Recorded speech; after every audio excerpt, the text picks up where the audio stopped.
దేవుని నామానికి మహిమ కలుగును గాక. మరొకసారి బిగ్గరగా చెప్దాం, దేవుని నామానికి మహిమ కలుగును గాక.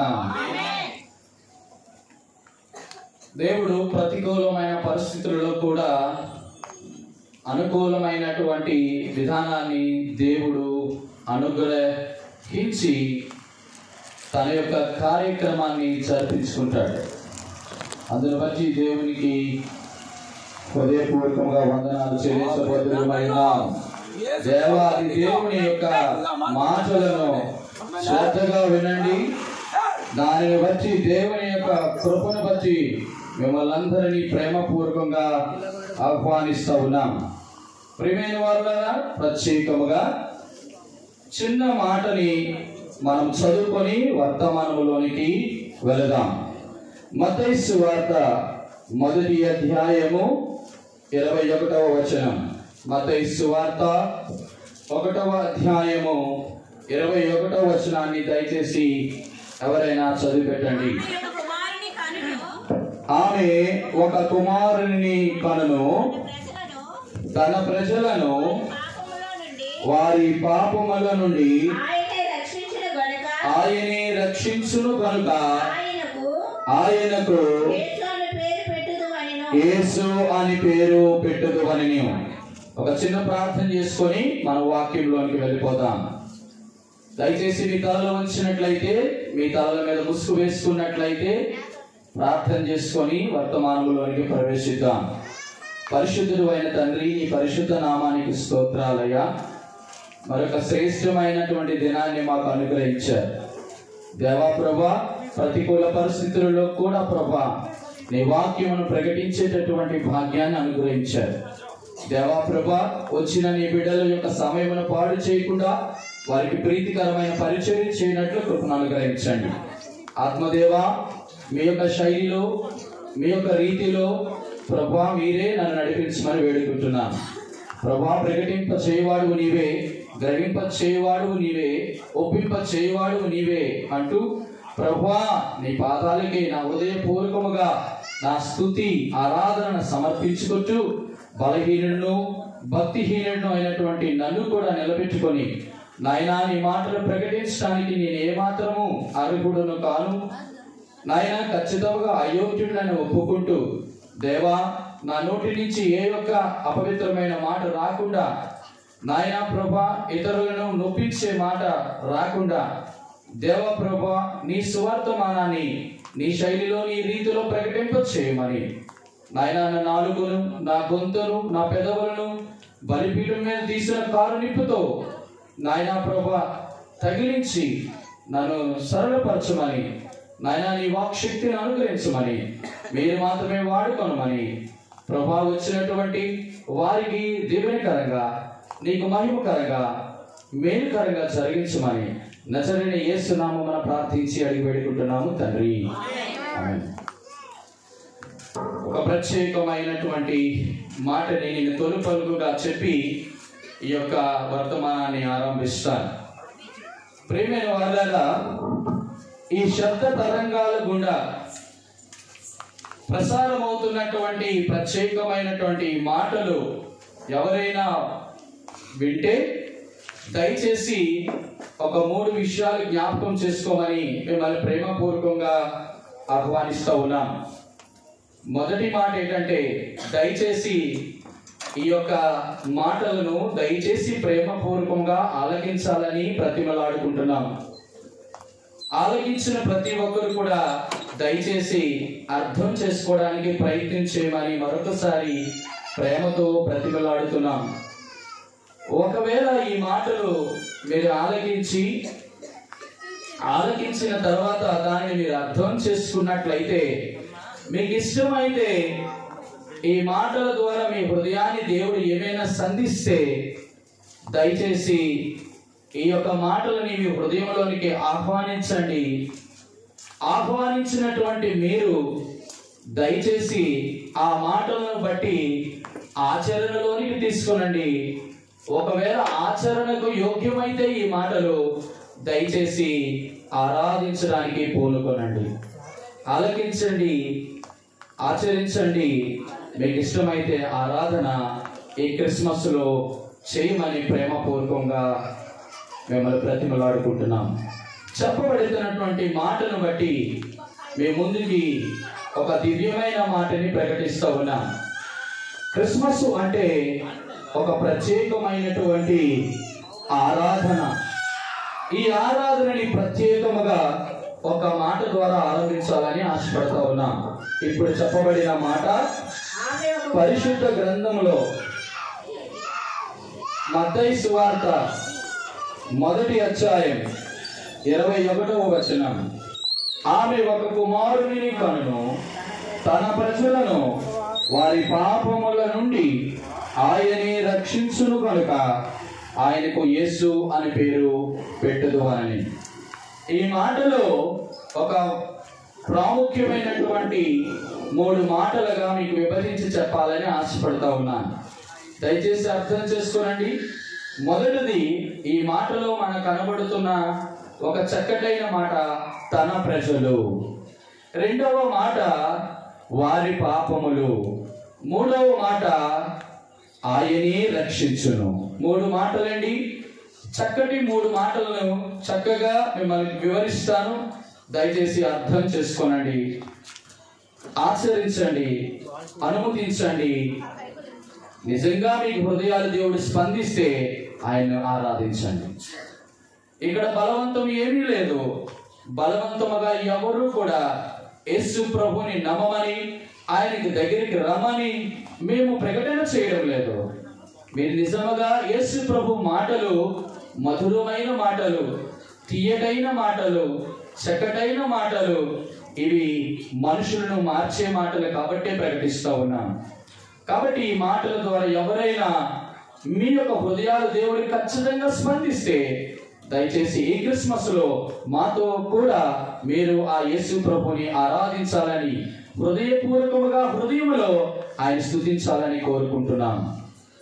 తమ పాపములు, తన ప్రజలు, ఆయనే రక్షించును అనేటువంటి 3 మాటలో 3 ప్రాముఖ్యమైన విషయాలు ఉన్నాయి. మొదటి మాట తన ప్రజలు. ఇక్కడ చాలా అద్భుతమైనటువంటి మాట మనకి కనబడుతుంది. His people. తన ప్రజలు. ఎవరు తన ప్రజలు? ఇది మాట చెప్తాను. రెండవది, తన ప్రజలు వారి పాపముల నుండి. ఇక్కడ మొదటిది పీపుల్ అయితే, రెండవది ఒక ప్రాబ్లం ఉంది, ఒక సమస్య ఉంది. మొదటిది తన ప్రజలు ఎవరంటే ఆయన సంతానం. రెండవది తన ప్రజల యొక్క పాపములు అంటే వారికి ఒక సమస్య ఉంది. మూడవది చాలా చక్కటి మాట బాగా గమనించండి, ఆయనే రక్షించును. సమస్య ఎప్పుడైనా ఉంది అంటే చక్కటి పరిష్కారము రావాలి. కాబట్టి 3 మాటలు ఇలా జ్ఞాపకం చేసుకోండి. మొదటిది ఆయన ప్రజలు, ఆయన సంతానం. రెండవది మనుషుల యొక్క సమస్య, అది పాపము. మూడవది ఆ సమస్యకు పరిష్కారం ఆయనే చేస్తాడు కాబట్టి ఆయనే రక్షిస్తాడు. ఈ 3 మాటల్ని చాలా జాగ్రత్తగా వివరిస్తాను. ఈ మాటలు విని దయచేసి అర్థం చేసుకోవడానికి ప్రయత్నం చేయండి. మొట్టమొదటి మాట, యేసుక్రీస్తు ప్రభువారు ఈ లోకానికి రావడంలో ఉన్న ముఖ్య ఉద్దేశం ఏమిటి అంటే, మొదటిగా తన ప్రజల కోసం వచ్చాడు. రెండవది ఎందుకు వచ్చాడంటే వారి పాపములు నుంచి విడిపించడానికి వచ్చాడు. మూడవది ఏంటంటే విడిపించి ఆయన రక్షించాలని వచ్చాడు. 3 మాటలండి. మొదటి మాట తన ప్రజలు. ఇందుకే ఎవరు తన ప్రజలు అని అనుకుంటే యేసు ప్రభు నమ్ముకున్నటువంటి బిడ్డలే ఆయన ప్రజలు కాదండి. అందరూ అనుకుంటారు యేసు ప్రభు బిడ్డలే, యేసు ప్రభు మతం అనుకుంటారు. కాదండి, యేసుక్రీస్తు మార్గములో ఉన్నవారే యేసుక్రీస్తు బిడ్డలు అని అనుకుంటారు కాక బైబిల్ గ్రంథం అలా చెప్పలేదండి.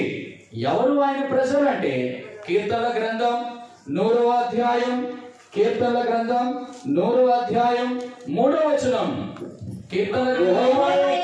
యెహోవాయే దేవుడని తెలుసుకోండి, ఆయనే మనల్ని పుట్టించెను, మనము ఆయన వారము, మనము ఆయన ప్రజలము, ఆయన మేపు గొర్రెలము. దేవాది దేవుడు ఇక్కడ నా నాకు ఒక అద్భుతమైన విషయాన్ని జ్ఞాపకం చేసినాడు.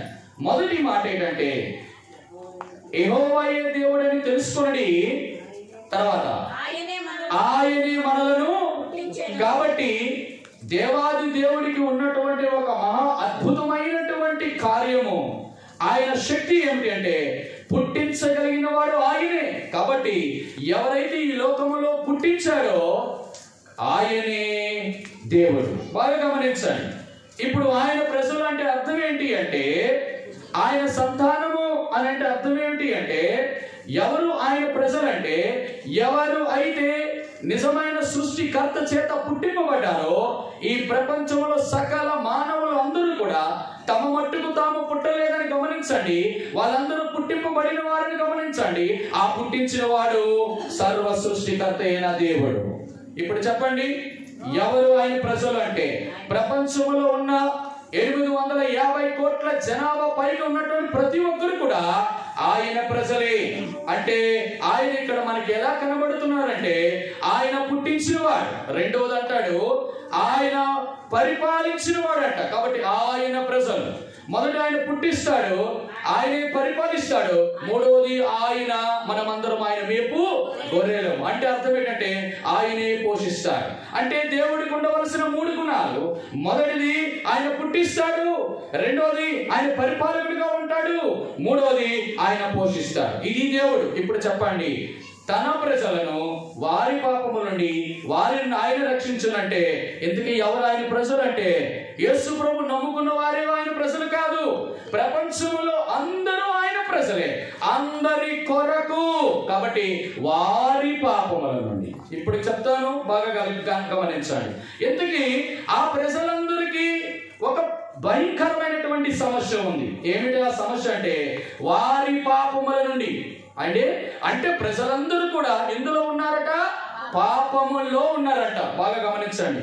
ఇంతకీ తన ప్రజలు పాపములో ఉండడానికి కారణం ఏంటి అంటే ఒక పాపము కలిగినటువంటి వాడిని మనం ఏమంటామంటే పాపి అంటాం. అందుకే పాపులు అని అంటాం. కాబట్టి అందరూ ఎందుకు పాపులుగా మార్చబడ్డారంటే అందరూ పాపము చేసి అని చెప్తుంది బైబిల్.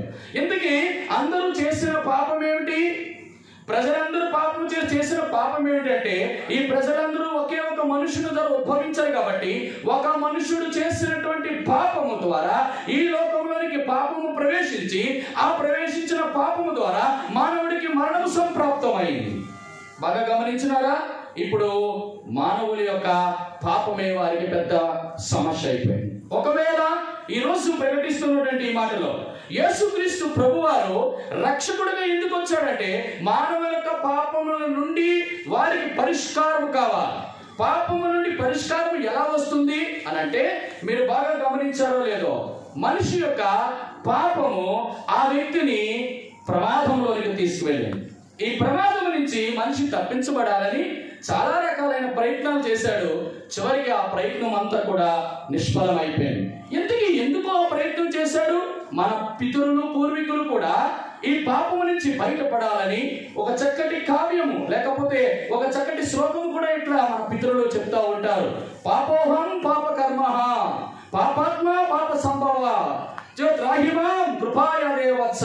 అంటే దాని అర్థం, అయ్యా నేను పాపంలోనే పుట్టాను, నేను పాపంలోనే పెరుగుతున్నాను, నేను పాపంలోనే జీవిస్తున్నాను, నేను పాపము నుంచి పవిత్రతలోకి రావడానికి ఎన్నో ప్రయత్నాలు చేస్తున్నాను. కానీ ఈ పాపము శరీరంతో ఉండడం వలన, ఈ పాపము లోకంలో ఉండడం వల్ల పాపముతో పోరాడలేక నేను నిరంతరము పాపిగానే ఉంటున్నాను స్వామి.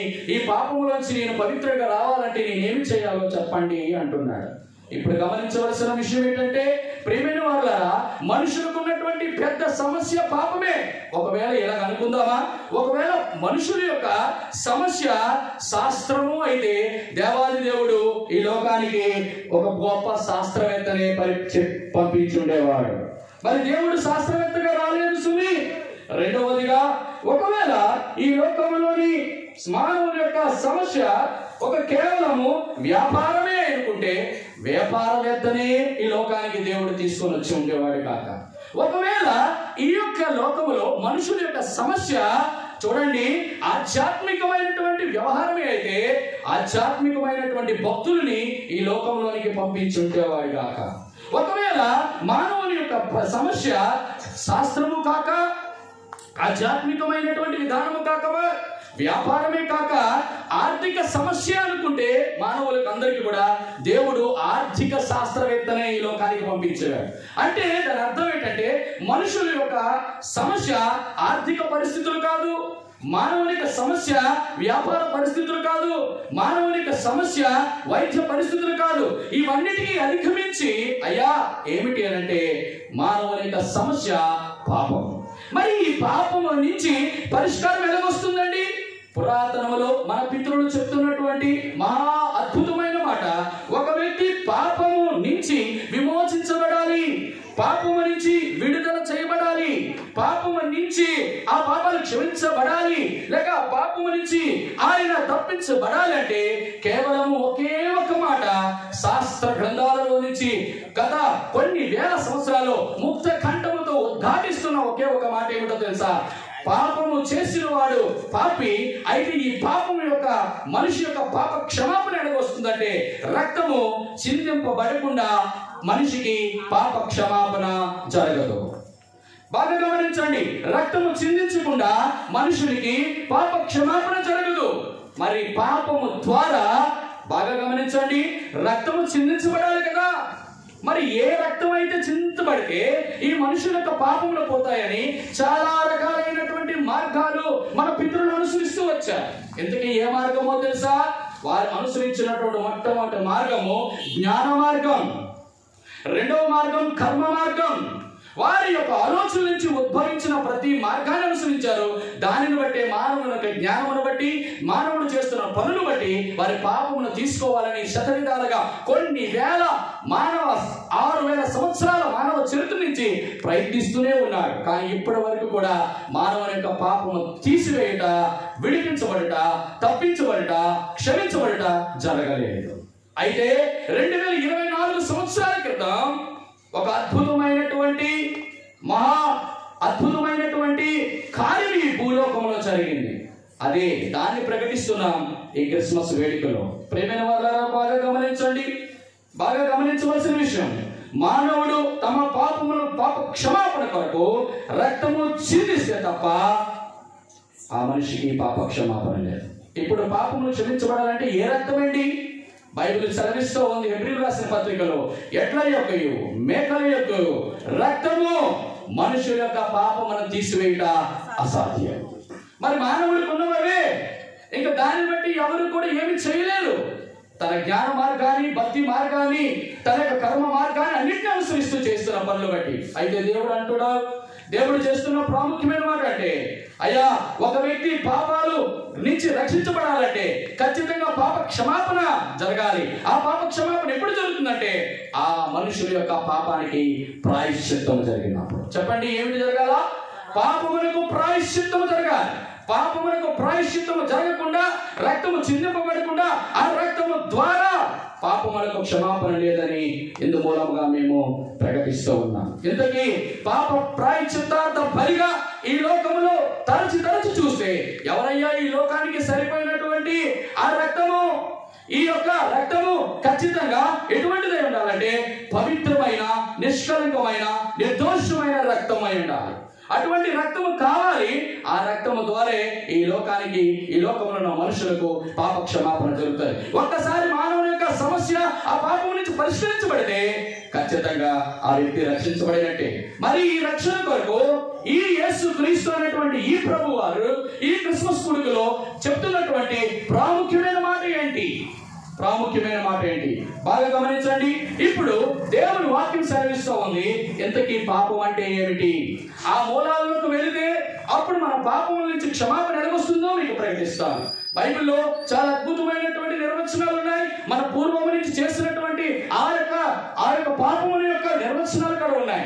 ఆ నిర్వచనము తెలియకే, పాపం అంటే తెలియకే మనం ఇంతవరకు కూడా ఆ పాప క్షమాపణ పొందుకోలేకపోయాం.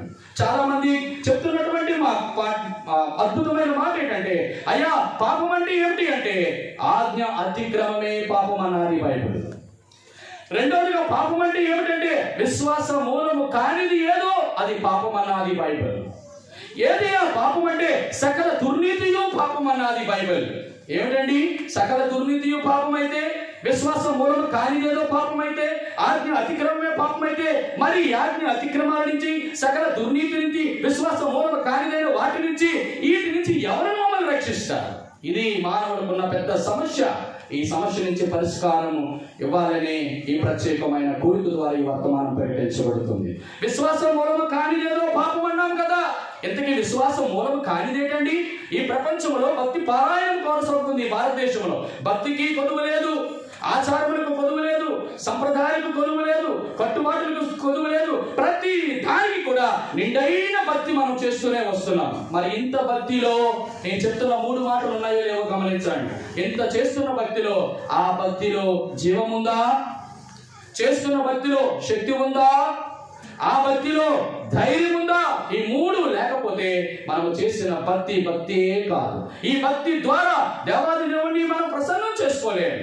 ఇప్పుడు నేను జ్ఞాపకం చేస్తున్న మాట, విశ్వాసం మూలము కానిది ఏదంటే, ఏదైతే విశ్వాసానికి మూలమో ఆ విశ్వాసము నమ్మకమై ఉండాలి.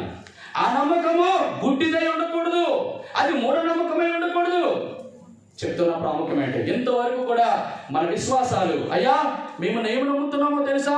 మాకంటూ ఒక సంప్రదాయాలు ఉన్నాయి, మాకంటూ కట్టుబాట్లు ఉన్నాయి, మాకంటూ కుదురుబాట్లు ఉన్నాయి, మాకున్నటువంటి ప్రతి ఒక్కటిని బట్టి మేము ఆరాధిస్తున్నాం, సేవిస్తున్నాం, సాగిలి పడుతున్నాం అని అనుకుంటున్నాం. మంచిదే ప్రియమైన వారులారా, నేను ఒక మాట చెప్తాను, నీ విశ్వాసం మూలముగానే నువ్వు జీవిస్తావని దేవుని వాక్యం సెలవిస్తుంది. ఇంతకీ ఏమిటి విశ్వసిస్తున్నావు? ఇప్పుడు మేము ప్రకటిస్తున్న మాట, యేసు ప్రభువని నీ నోటితో ఒప్పుకొని ఆయనే మృతుల్లో నుండి దేవాది దేవుడు లేపానని హృదయంలో ఎవరైతే విశ్వసిస్తారో వారు రక్షించబడతారట. మొట్టమొదటి విశ్వాసం గురించి చెప్తాం. మన పూర్వం నుంచి చాలా విశ్వాసాలు ఉన్నాయి మనకి. ఏమిటా విశ్వాసాలు?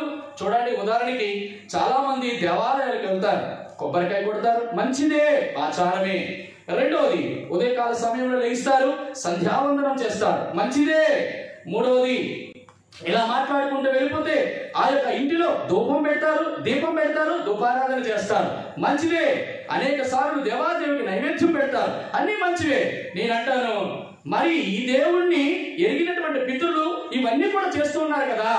ఇవన్నీ చేస్తున్నప్పుడు ఇది మేము చేస్తున్నాం కదా, దాని నుంచి అన్ని వస్తున్నాయి కదా, మేము ప్రసన్నం చేసుకోవాలనుకుంటున్నాం కదా, మా పాప క్షమాపణ కొరకే కదా ఇవన్నీ చేస్తున్నామని అనుకుంటే, ప్రియమైన వాళ్ళరా, మీరు చేస్తున్న అన్ని ఆచారాలు, సంప్రదాయాలు, కుదురుబాట్లు, కట్టుబాట్లు అన్ని కూడా వాస్తవమే.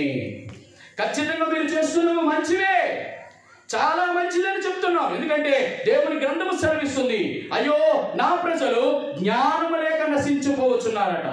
ఇప్పుడు చెప్పారు కదా, దేవుని చేత పుట్టింపబడిన ప్రతి ఒక్కరూ ప్రజలే. అయితే ఇంతకీ ఏంటి ఆ జ్ఞానం లేకపోవడం? ఏమి చేస్తున్నాం? బాగా గమనించండి. నేను మొట్టమొదటిగా చెప్పాను, దేవాలయానికి వెళ్ళి, అయ్యా మేము అప్పటి ఒక సంప్రదాయం ఉంది కదా, ఆ దేవాలయానికి వెళ్ళి మేము చక్కగా కొబ్బరికాయ కొడతాం, మంచిది. ఎందుకు కొబ్బరికాయ కొడతారో తెలుసా మీకు? ప్రియమైన వారులారా, వారు చేసినటువంటి సంప్రదాయం మంచిది. వారిని దూషించడానికి, వారి గురించి తప్పుగా మాట్లాడడానికి మనం ఏమీ అనకూడదు. ఎందుకో తెలుసా? వారు చేస్తుంది కరెక్ట్. ఏంటో తెలుసా? నేను చెప్తాను. ఇప్పుడు దేవాలయానికి తీసుకున్నటువంటి కొబ్బరికాయ నీళ్లు మానవుని చేత అంటుకోబడకుండా మానవుని చేత సృష్టించబడినటువంటి పవిత్రమైన శుద్ధ జలం. ఆ దేవాది దేవుడికి ఏమి పితరులు చేశారంటే, ఆ కొబ్బరికాయ కొట్టడం ద్వారా ఆ సాక్షాత్తు ఆ విగ్రహానికి కానీ దేవుడిగా దేవతలుగా పిలవడుతున్న వారి మీద ఏం చేస్తారంటే అభిషేకం చేస్తారు. ఎంత మంచి అభిప్రాయం అండి, ఎంత మంచి సంప్రదాయం అండి. మన భారతదేశం మన పితరుల నుంచి మనకు నేర్పించింది. మరి ఎందుకండి మరి క్రైస్తవులుగా యేసు ప్రభు నమ్ముకున్న వారు మరి మీరెందుకు కొట్టరు కొబ్బరికాయ? అమ్మా మీరు అనుకోవచ్చు, మీరు కొబ్బరికాయ కొట్టలేదని మేము అనుకుంటాం. ఇప్పటికీ మేము కొబ్బరికాయలు కొడుతూనే ఉన్నాం. నేను ఎలాగో చెప్తాను. ఏమిటి ఆ కొబ్బరికాయ, ఏమిటి ఆ శుద్ధ జలం? మన పూర్వీకుల నుంచి వస్తున్నటువంటి ఆ చక్కటి ఆ యొక్క పవిత్రమైన శుద్ధ జలం ద్వారా తడపబడుతూ అభిషేకం చేస్తూ దేవునికి పారాయణ చేస్తున్నటువంటి ఆ పవిత్రమైనటువంటి మాట ఏంటో తెలుసా? పూర్వీకులు నది స్నానానికి చేసినప్పుడు ఎవ్వరూ లేవలేనప్పుడు ఆ మొట్టమొదటి ఆ యొక్క నది తీరానికి వెళ్ళి ఎవరు ముట్టుకోలేని, ఎవరు అందులో నదిలో స్నానం చేయలేని అక్కడ స్వచ్ఛముగా ప్రవహిస్తున్నట్టు ఆ నీరుని తీసుకొచ్చి ఒక ప్రత్యేకమైన కలశం పాత్రలో పట్టుకొని ఆ యొక్క దగ్గరికి వచ్చి దేవుడిగా పిలవడుతున్న వారికి అభిషేకం చేసేటవారు. ఇప్పుడు కొన్ని రోజులు తరాలు గడిచిపోయిన తర్వాత 2024 సంవత్సరాలు గడిచిపోతున్నాయి. ఇప్పటికి ఆ శుద్ధ జలం లే. ఎందుకో తెలుసా? ప్రతి నదులు పొల్యూషన్ అయిపోయాయి, ప్రతి ఒక్కటి పొల్యూట్ అయిపోయాయి. మనం తాగుతున్న నీరు పొల్యూట్, మనం గాలి పీలుస్తున్న గాలి పొల్యూషన్, మనం తిన్న ఆహారం పొల్యూషన్, అన్ని పొల్యూషన్ అయిపోయాయి. మరి అటువంటిది ఎక్కడ శుద్ధ జలం దొరుకుతుంది? అదిగో కొబ్బరి చెట్టు. ఆ కొబ్బరి చెట్టు ఆయన దేవుడు సృష్టించాడు. ఆ నీళ్ళ ద్వారా చక్కగా అభిషేకం చేస్తే సరిపోతుంది అనుకుంటాడు. మంచిదే. ఇప్పుడు మేము కూడా చేస్తున్నాం అదే అభిషేకం. ఏమిటో తెలుసా? ఈ ప్రపంచంలో కొబ్బరికాయ చాలా కఠినమైనది, గట్టిది, అందులో నీళ్లు ఉన్నాయి, అది దేవుడు సృష్టించింది. విచిత్రం ఏంటో తెలుసా? మేము కూడా ఆ యొక్క అభిషేకం చేయడానికి మేము తీసుకున్నటువంటి నిర్ణయం ఏంటో తెలుసా? దేవుడిచ్చిన జ్ఞానం ఏంటో తెలుసా? మానవుడికి మహాభయంకరమైన కఠినమైనది తన శరీరంలో ఉంది. అదే అంటాడు, హృదయం అన్నిటికంటే కఠినమైనది. ఈ కఠినమైన హృదయం నుంచి పగలగొట్టాలి అంటే దానికి సుత్తు కావాలి, లేకపోతే రాయి కావాలి. ఆ సుత్తి ఏమిటంటే దేవుని వాక్యం సెలవిస్తుంది, నా వాక్యము బండను బద్దలు చేయు సుత్తి వంటిది కాదా. ఈ సుత్తి ద్వారా ఈ యొక్క కొబ్బరికాయ లాంటి ఈ హృదయాన్ని, కఠినమైనటువంటి హృదయాన్ని విరగొట్టి ఏం చేస్తుందో తెలుసా? ఆ యొక్క హృదయంలో నుంచి సుత్తితో అనగా దేవుని వాక్యముతో పగలగొట్టి ఆ హృదయంలో నుంచి ఏమొస్తుందో తెలుసా? కన్నీరు వస్తుంది. ఈ ప్రపంచంలో కన్నీరుకు మించినటువంటి శుద్ధ జలం ఈ ప్రపంచంలో ఏదీ లేదు. ఈ రోజు దేవుని అభిషేకించాలంటే, దేవుని ప్రత్యక్షపరచుకోవాలంటే, దేవుని దర్శించాలంటే ఈ ప్రపంచంలో దేవుడు కోరుకున్న ఒకే ఒక శుద్ధ జలం మానవుని యొక్క కన్నీరు. మీరు ఆలోచించండి, ఈ ప్రపంచంలో దేవుడికి అర్పణగా అర్పించడానికి 1000 కొబ్బరికాయలను మానవుడు ఇవ్వగలిగిన శక్తివంతుడు కానీ హృదయాన్ని మాత్రం ఇవ్వలేడు.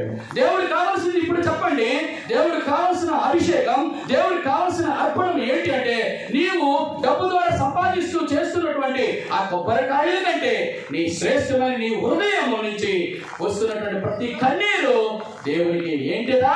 అద్భుతమైన అభిషేకం. ఇప్పుడు చెప్పండి, మేము ఆచరించడం లేదా?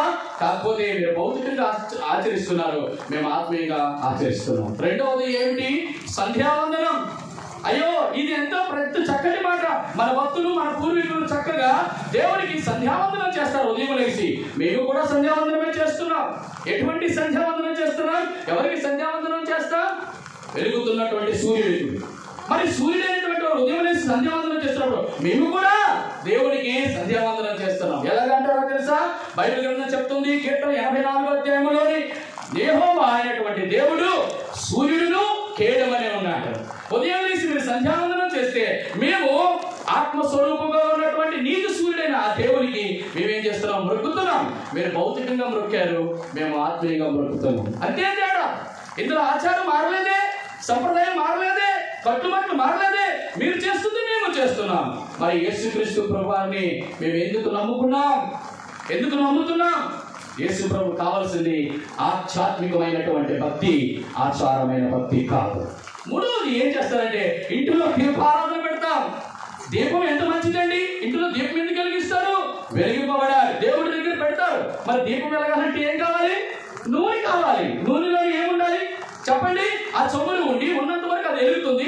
ఆ దీపాన్ని బట్టి ప్రమిది ఉండాలి. ఇప్పుడు ఏంటో తెలుసా? మేము కూడా దీపం వెలిగిస్తున్నాం. ఇంతకీ దేవుని వాక్యం ఏం చెప్తుందంటే, దేవుడు ఆత్మని ఏమని పోల్చారంటే, యెహోవా పెట్టినటువంటి ఆత్మ దేవుడు పెట్టిన దీపం అట.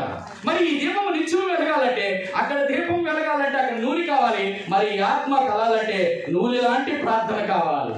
మరి ప్రార్థన అనే దానితో ఇదిగో దీపాన్ని వెలిగిస్తున్నాం, ఒక ప్రమిది లాంటి హృదయం నుంచి వెలిగిస్తున్నాం. ఇప్పటికీ మేము దీపారాధన చేస్తున్నాం. ఎంత అద్భుతం!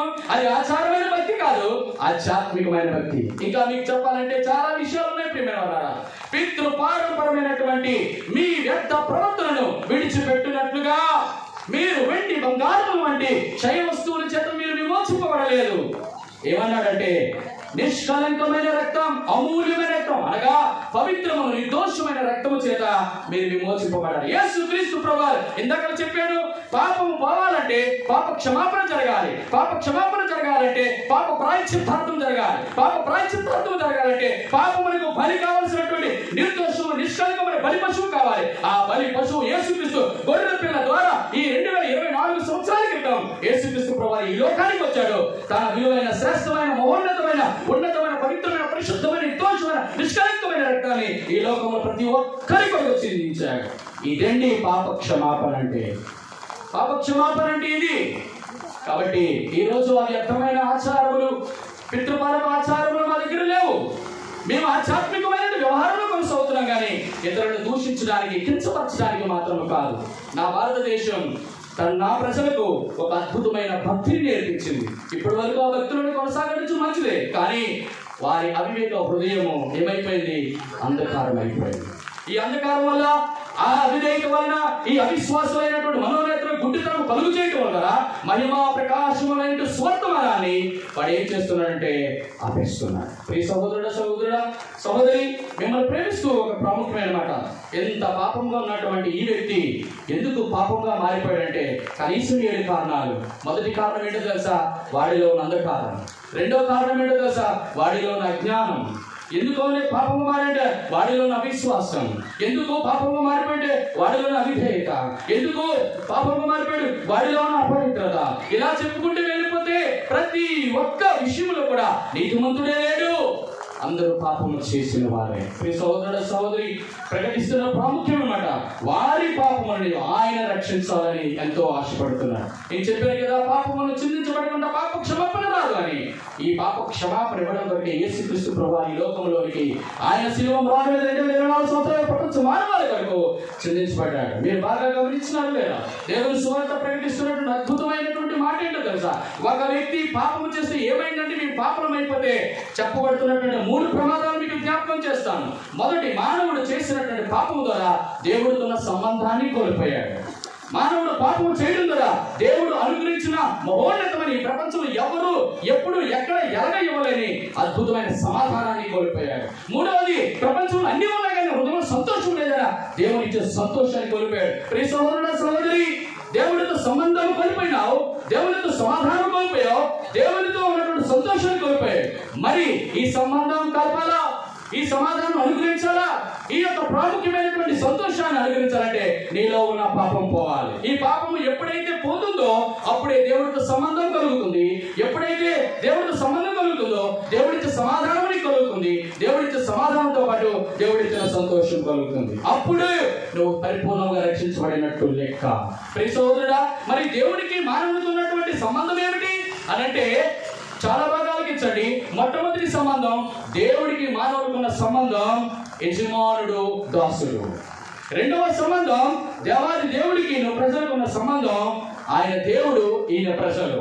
మూడవ సంబంధం, దేవుడు ఆయన తండ్రి ఈయన కుమారుడు. బాగా గమనించండి, ఇటువంటి సంబంధాన్ని ఎవరు కలుపుతారు అనంటే బాగా గమనించాలి. మానవులేమో భూలోకంలో ఉన్నారు, దేవుడేమో పరలోకంలో ఉన్నాడు. మరి ఆ పరలోకంలో ఆ దేవుడితోనూ భూలోకంలోని ఈ యొక్క మనుషుల్ని కలపాలంటే ఏ వ్యక్తి అయితే ఈ లోకానికి రావాలనుకుంటాడో మనుషుల యొక్క పాపములు తీయడం కొరకు ఖచ్చితంగా ఆ మానవుడు ఖచ్చితంగా ఆయన దైవ నరుడై ఉండాలి, ఆయన దేవుని నరుడై ఉండాలి, మనిషి కుమారుడై ఉండాలి. అంటే అర్థం ఏంటి అంటే, ఉదాహరణకి మీకు ఇలా చెప్తాను. నాకు బాగా గమనించండి, ఈ పక్కన ఉన్నటువంటి వ్యక్తికి ఇంగ్లీష్ వచ్చు, ఈ పక్కన ఉన్నటువంటి వ్యక్తి హిందీ వచ్చు. ఇప్పుడు ఈ ఇంగ్లీష్ ఈయనకి అర్థం అవ్వాలన్నా, ఈ హిందీ ఈయనకి అర్థం అవ్వాలన్నా వీళ్ళిద్దరు లాంగ్వేజ్ తెలిసిన ఒక వ్యక్తి ఉండాలి. అప్పుడే ఈయన చెప్పిన మాట ఈయనకి, ఈ చెప్పినటువంటి మాటలు ఈయనకి అర్థమవుతాయి. ఇప్పుడు చెప్పబడుతున్న మాట ఏంటంటే, మానవుల యొక్క పాపము తీసివేయబడాలి, దేవునితో మానవులకి అనుసంధానం లేక సంబంధం కలపాలంటే ఖచ్చితంగా ఈ యొక్క వరుడు లేక ఈ వ్యక్తి ఖచ్చితంగా పరలోక సంబంధి అయి ఉండాలి. ఖచ్చితంగా పరలోకంలో ఉన్నటువంటి వ్యక్తి ఆత్మ సంబంధి కాబట్టి ఆత్మ అయిన దేవుడు శరీర ఆకారంతో ఈ లోకానికి రావాలి. మానవుడు మానవుడిగా ఉండాలి, దేవుడు దేవుడిగా ఉండాలి, దైవత్వం కలిగి ఉండాలి, మానవత్వం కలిగి ఉండాలి. అలాగా యేసుక్రీస్తు ప్రభువారు మానవుల యొక్క పాపమును తొలగించబడడానికి పాపము ద్వారా వచ్చినటువంటి అనేక సమస్యలు అనగా దేవునితో సంబంధం కోల్పోవడం, దేవునితో సమాధానం కోల్పోవడం, దేవునితో సంతోషం కోల్పోవడం కేవలం యేసుక్రీస్తు ప్రభువారే జరిగింది. అందుకే తిమోతి రాసిన పత్రికలో భక్తుడు రాస్తాడు, దేవుడు ఒక్కడే, చెప్పండి, దేవునికును మనుషులకును మధ్యవర్తి ఒక్కడే. కాబట్టి ఈ యొక్క దేవునరుడు బాగా గమనించండి, నా యేసుక్రీస్తు ప్రభువారు, ఆ యేసుక్రీస్తు ప్రభువారు తండ్రితోనూ మనుషులకి సంబంధం కాబట్టి ఆ దేవుని యొక్క చెయ్యిని మానవుని యొక్క చెయ్యిని పట్టుకొని ఇద్దరిని కలిపాడు. ఎక్కడో తెలుసా 2024 సంవత్సరాల క్రితం కలవరి శిలువలో ఆ నిలువ కొయ్య దేవాది దేవుడిని చూపిస్తుంది. అట్ట కొయ్య మానవుల యొక్క నిస్సాయ స్థితిని చూపిస్తుంది. త్రాహిమాం కృపాయ దేవవత్సల పాపోహం పాపకర్మయ అయ్యా మీ పాపాలు పుట్టా, మా వల్ల కావడం లేదు పాపం తీసుకోవడం, రక్షించు స్వామి అని అంటే సాక్షాత్తు దేవుడే మానవుడిని తన చేయి పట్టుకొని దేవాదేవునితో చేయి కలిపాడు. ఇది సంబంధం కలిపాడు. ఎప్పుడైతే సంబంధం కలిపాడు, ఎలా కలిపాడు చెప్పాను. రక్తము చిందించకుండా పాప క్షమాపణ జరగదు. ఆ యేసుక్రీస్తు ప్రభువు రక్తము చిందించాడు నీ కొరకు, నా కొరకు. ఇదే క్రిస్మస్ కూడికలో ఉన్నటువంటి ముఖ్య ఉద్దేశం, వర్తమానం. ప్రియ సహోదరుడా, the motive of the Christmas ఏంటంటే ఆయన ఉద్దేశం పాపములను ఎలాగైనా రక్షించాలంటే ఖచ్చితంగా నోటి చేత సర్వ జగత్తు సృష్టిని పరిపాలించిన వ్యక్తి, ఆకాశ మహాకాశములు రావు, ఉండదు, అస్తమించు, ఆ సముద్రాన్ని ఇసుకతో ఆపు, సూర్యచంద్ర నక్షత్రాలు నోటి మాటతో నిర్వహించే దేవుడు మానవుడిని పాపములు క్షమించాలి నోటితో చెప్తే అవదా? కాదు. ఎందుకో తెలుసా? ఆయనే ధర్మశాస్త్రం రాశాడు. ఆ ధర్మశాస్త్రాన్ని ఖచ్చితంగా ఆయన నిర్దిష్టమైన ప్రణాళికలు ఖచ్చితంగా నెరవేర్చాలి. అందుకే ఆయన ధర్మశాస్త్రం కొట్టివేయడానికి రాలేదు, ధర్మశాస్త్రాన్ని నెరవేర్చడానికి వచ్చాడు నా ప్రభు. ఎంత గొప్ప దేవుడు అండి! న్యాయములోను తీర్పులోను ఆయన ఎట్టి పరిస్థితుల్లో కూడా తప్పుడు, అంత గొప్ప దేవుడు. ప్రియ సహోదరుడా, సహోదరి, యేసుక్రీస్తు ప్రభువుని ప్రకటిస్తున్న ప్రాముఖ్యం అన్నమాట. రెండవది సమాధానము కావాలి. మానవుడికి సమాధానం కోల్పోయాడు పాపం ద్వారా. అందుకే బైబిల్ గ్రంథం చెప్తుంది అద్భుతమైన మాట. 3 మాటలు జ్ఞాపకం చేస్తాను. వర్షం వస్తుంది కాబట్టి నేను ఇలాగ నోటి మాటతో చెప్తాను. వాక్యంలోని యెహోవా తన సన్నిధి కాంతిని ఉదయింపజేసి వారికి సమాధానమును అనుగ్రహించినాడట. సంఖ్యాకాండంలో ఉంటుంది. రెండవ మాట, దేవాది దేవుడికి మనుషులకు సమాధానం ఇవ్వడం అంటే ఆయనతో సహవాసము చేసినలా మీకు సమాధానము కలుగును. మూడవ మాట, నీతి సమాధానమును కలుగు చేయు. ఈ 3 మాటలు గమనించండి. యెహోవా తన సన్నిధి కాంతిని ఉదయింపజేసి వారికి సమాధానం. ఇప్పుడు యెహోవా సన్నిధి యొక్క కాంతి ఎందుకు ఉదయింప చేయాలి అని అంటే, లోకంలో ఉన్న ప్రతి ఒక్కరు అంధకారంలో ఉన్నారు, చీకటిలో ఉన్నారు. ఇప్పుడు ఈ చీకటిలో ఉన్న వారికి దేవుని యొక్క కాంతి కావాలి. కాంతి ఏం చేస్తుంది? సూర్యకాంతి ఉంది, నక్షత్రముల కాంతి ఉంది, చంద్రుని కాంతి ఉంది, అనేకమైన విద్యుత్ రూపాల కాంతి ఉంది. ఈ కాంతి వల్ల మనుషుడు దేవునితో సమాధానము తీసుకొని రాలేడు. సమాధానం కావాలంటే ఒకటే, ఆయన కాంతి ప్రజ్వలించాలి. ఎందుకు ఏంటి ఆ కాంతి అంటే, ఆయనలో జీవముండెను, ఆ జీవము మనుషులకు వెలుగు. ఇది మనుషులను వెలిగించేటటువంటి కాంతి వెలుగు. ఆ వెలుగట బైబిల్ గ్రంథంలో చెప్పబడుతుంది. నిజమైన వెలుగు ఉండెను, అది లోకములోకి వచ్చి ప్రతి మనుషుని వెలిగించుచున్నది. ప్రియ సహోదరుడా, సహోదరి, నువ్వు ఇంకా నీ పాపం పోలేదు అంటే నీలో సమాధానం లేదని అర్థం. సమాధానం ఎందుకు లేదంటే ఇంకా ఆయన యొక్క వెలుగులోకి నువ్వు రాలేదు. ఈ ప్రపంచంలో చాలా మంది దేవుని యొక్క వెలుగు అనగా ఆ వెలుగుకు ప్రత్యక్షమైన సాక్ష్యం ఏంటంటే దేవుని యొక్క సువార్త, దేవుని యొక్క వాక్యం దగ్గరికి ఎందుకు రాలేకపోతున్నారు? దేవుని దగ్గర రాలేకపోతున్నారంటే అందరూ కూడా వారి చేసినటువంటి చీకటి అంధకార క్రియలు ఎక్కడ ఆయన దగ్గర బయటపడతాయో అని చెప్పి అందరూ కూడా దుష్క్రియలు చేయవాడు వెలుగు దగ్గరికి రాలేకపోతున్నాడు. ఆ కారణం చేత మనుషులు ప్రతి ఒక్కరు కూడా వెలుగులోనే జీవిస్తున్నారు, వెలుగునే ప్రేమిస్తున్నారు. ఆఖరికి వెలుగుని ప్రేమించి వెలుగులో జీవించి వెలుగులో నుంచే నివసిస్తూ చీకటిలోనే తన జీవితాన్ని ముగించుకుంటున్నారు. ప్రియ సహోదరుడా, సహోదరి, ఎందరూ కూడా బైబిల్ వాక్యం చెప్తుంది, చీకటిలో జీవించి చీకటిని ప్రేమించి చీకటిగా మారిపోయినటువంటి మానవులకి దేవాది దేవుడిస్తున్నటువంటి శుభవర్తమానం. ఇదిగో అక్షయతను మహిమ కలిగిన సువార్తలు. యేసుక్రీస్తు లేఖనముల ప్రకారం ఈ లోకంలోకి వచ్చాడు, లేఖనముల ప్రకారం పరిశుద్ధమైన జీవితాన్ని జీవించాడు, లేఖనం ప్రకారం ఆయన మరణించాడు మానవుల కొరకు, లేఖనం ప్రకారం ఆయన జీవించి ఆయన పునరుద్ధరణై యేసు ప్రభు నీ కొరకు నా కొరకు స్థలాన్ని సిద్ధపరచుటకు ఆ పరలోకములకు వెళ్ళిపోయాడు. రేపు రాబోతున్నాడు ఆయన ఈ లోకానికి. ప్రియ సహోదరుడా, ఇంకా నువ్వు చీకటిలో పాపంలో ఉంటే జాగ్రత్త, తీర్పు తప్పించుకోలేవు. లోకంలో శిక్ష మీద ఉంది, లోకంలో దోష శిక్ష ఉంది, జాగ్రత్త. ఆ యొక్క శిక్షను తప్పించాలంటే యేసుక్రీస్తు ప్రభువు రక్తమే శరణ్యం. ఆ శరణ్యమైన రక్తాన్ని దగ్గరికి వస్తే నీకు సమాధానం. రెండోది, నీతి సమాధానం కలుగు చేస్తుంది. ఈ ప్రపంచంలోని ఎవరైనా అందరూ పాపలు అంటున్నారు, ఆ పాపం ద్వారా అందరూ కూడా దేవుడి నుంచి మహిమను పొందలేకపోతున్నారు. ఎందుకు? మరి నీతిని ఎలా సంపాదించుకోవాలయ్యా? అందరూ అనుకుంటారు ధర్మశాస్త్ర క్రియల మూలంగా నీ నీతిమంతుడు అవుతానంటే బైబిల్ గ్రంథం సెలవిస్తున్న మాట అదే కదా మన పితరులు చేస్తూ వచ్చారు. అందరూ కార్యాలు చేశారు. ఏ పద్ధతి చేత మానవుడు నీతిమంతుడిగా ఎంచబడలేకపోతున్నాడు, ఏ కార్యముల ద్వారా మానవుడు నీతిమంతుడిగా ఎంచబడలేకపోతున్నాడు.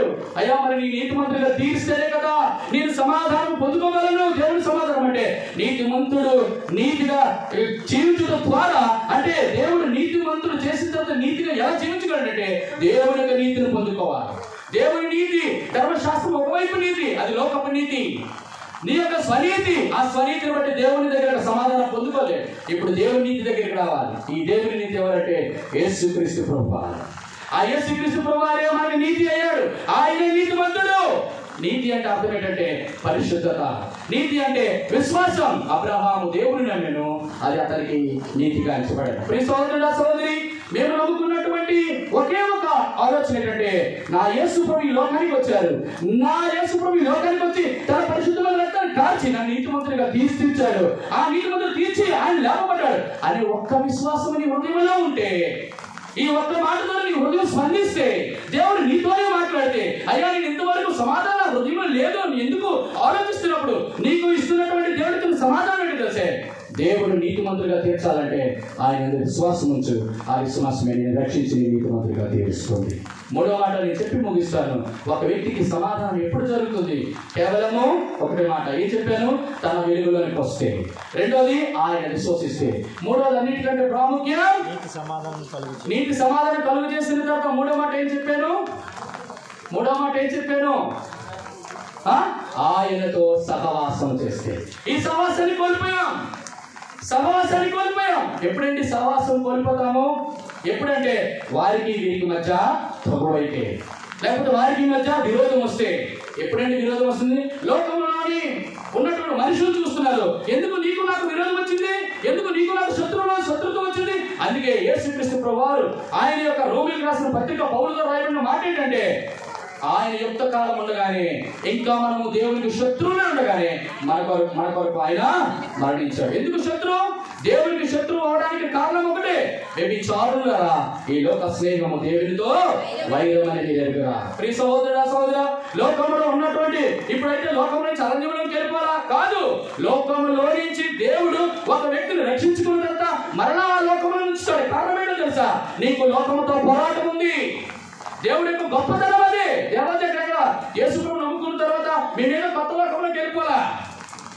ప్రతి ఒక్కరు అదే లోకంలో ఉన్నారు. అయితే లోకమును అంటించుకోకుండా బ్రతకడమే దేవునికి సన్నిహితమైన సహవాసం కలిగి. ఈ రోజు మేము దేవునితో సహవాసం కలిగి ఉండడానికి కారణం ఏంటంటే, లోకంలో ఉన్న వాటిని నేను శరీరాశ, నేత్రాశ, జీవముడము మనం ఎప్పుడు అంటుకుని మనం అపవిత్రం చేస్తామంటే వాటి నుంచి మనం విడుదలైతేనే తప్ప దేవుని యొక్క సహవాసాన్ని పొందుకోవడం. ప్రియ సహోదరుడు, సహోదరి, ప్రకటిస్తున్న మాట, ఒక వ్యక్తి పాపం చేయడం ద్వారా దేవునితో సంబంధం పోయింది, దేవునితో సమాధానం పోయింది. మూడోది దేవుడిచ్చిన సంతోషం. దుష్టుడు పాపము చేయడం ద్వారా మరణించుడు నాకు సంతోషం అంటాడు దేవుని వాక్యం. ఈ ప్రపంచంలో దుష్టుడు తన దుష్టత్వాన్ని మానుకొని, తన భక్తిహీనతను మానుకొని, తన బుద్ధిహీనతను మానుకొని, తన బలహీనతను మార్చుకొని ఉంటే ఖచ్చితంగా దేవుడు ఏం చేస్తాడో తెలుసా?